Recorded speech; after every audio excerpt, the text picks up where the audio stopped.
culture has changed, and is that culture here to change? But before we start the discussion, it's almost 9:45. Let's go to Mitesh for his trading ideas. Mitesh? Yeah, so we were discussing Eicher Motors, and I did put out a sell call on that. It's moved down slightly, I think, but try to sell around 20,860 mark with a stop about 21,100 level. And as I mentioned earlier, I think the corrective decline could take it to at least levels of around 20,200 on the downside. The second call is a sell on PTC India with a stop at 71. I would recommend shorting this one for targets of around 64 on the downside. Okay, let's cut across in a second from now actually. Siddhartha Lal from Eicher Motors talking about his relocation to London and of course where he sees Eicher from here onwards. The stock of course is taking a bit of a beating. It's lower by about 3%.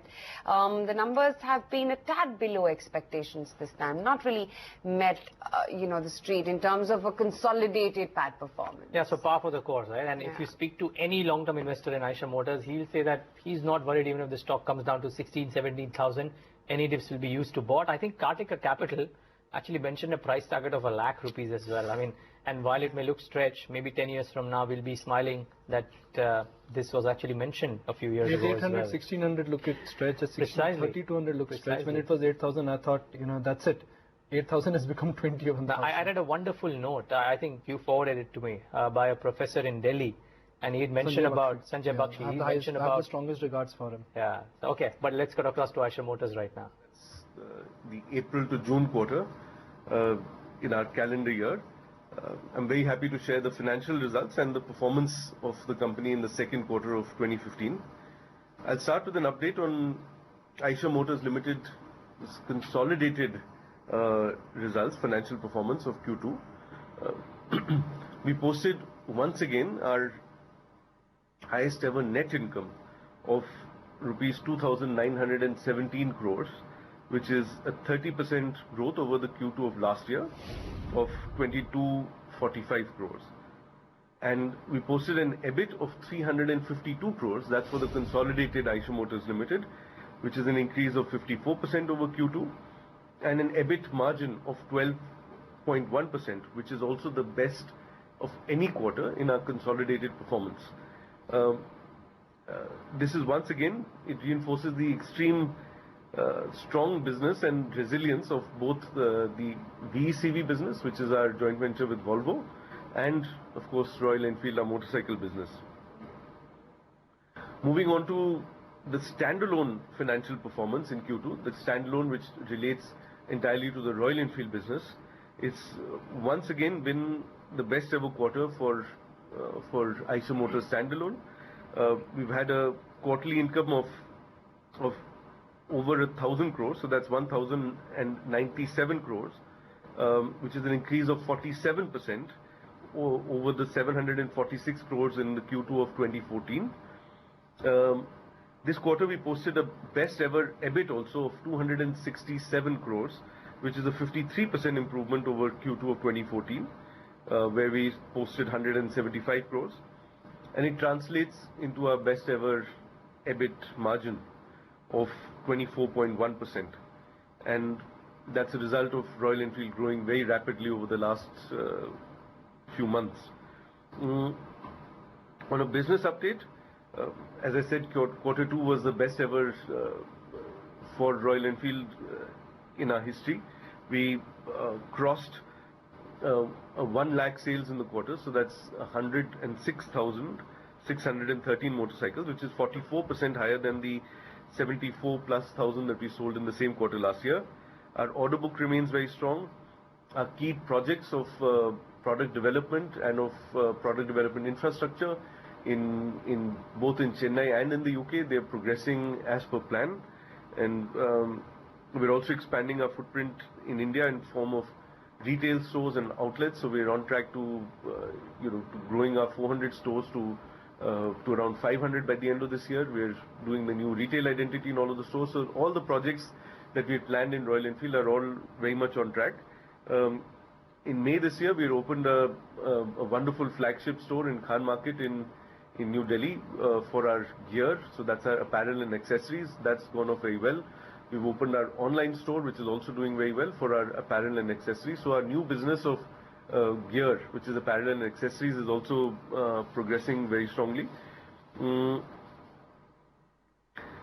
We also had a extremely good outcome for a limited edition dispatch rider motorcycles, where we had put 200 of them online for sale in India recently, earlier this month, and we had the entire inventory was sold out within 26 minutes of the opening of the booking. So it was a very good outcome. We've also been expanding overseas. So after our first 2 stores in Colombia, we've opened now an exclusive store in Dubai, which is a very important market for the Middle East, and that's going very well. On the US front, we've got now a full team in the US of 7 or 8 people who are now who are taking over the entire distribution in the US market.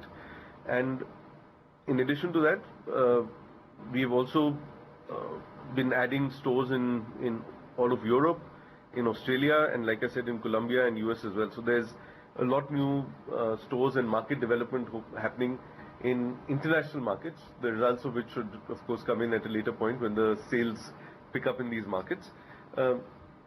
In May of 2015, we'd also Royal Enfield had also acquired the assets, employees and IP of the Harris Performance brand in the UK. Harris Performance has deep expertise in chassis development. We've been working them for 5 years on chassis of our new products, and they now become a part of our team, and they were the ones who helped us develop the Continental GT chassis, and they're working very closely with us as a part of our team now to develop the chassis and support us in development of the new products which we're doing in our UK Tech Center. So they're already in progress on those fronts. And as always, we continue to invest heavily in all our front-end activities, in international market development, in capacity creation, and in product development. An update on our joint venture, VE Commercial Vehicles Limited, which is in the trucks and buses business in India and other emerging markets. The commercial vehicle industry has started to show some signs of recovery in Q2 of 2015. The industry sales were over 90,000 units, which is 5 ton and above, which is a growth of around 19%. And in Q2, Eicher Trucks and Buses had a sales volume of over 12,000 units, which is 5.5% higher than the previous quarter. Coming to segment-wise performance, in 5 to 14 tons, we sold 4,838 units, which is 6% higher than the same quarter last year, versus the industry, which has grown by 3%.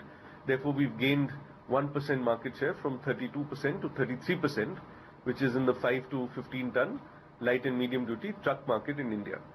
In 16 ton and above, the industry has grown by 28% to 44,500 units, whereas Eicher grew by 21% at 1,734 units. So our market share is marginally lower than last year at 3.9% compared to 4.1% last year.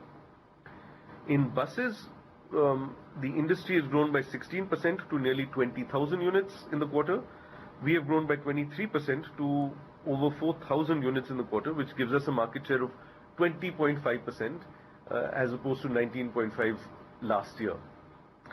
In exports, the market has grown by 18% and our exports were lower by 39%, which is at 1,206 units. Okay, well, the stock of Eicher today is down, but that's perfectly all right. The stock is so much priced to perfection that a little bit of disappointment really challenges the short-term market direction. But what has changed is the way how financial savings or savings in India have been reset. Indian savers are now revisiting equity as an asset class. SIP culture has picked up.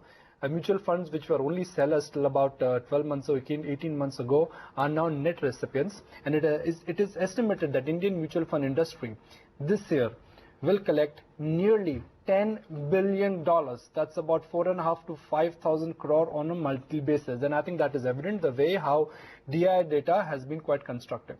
So what has led to this complete 180-degree change in mood?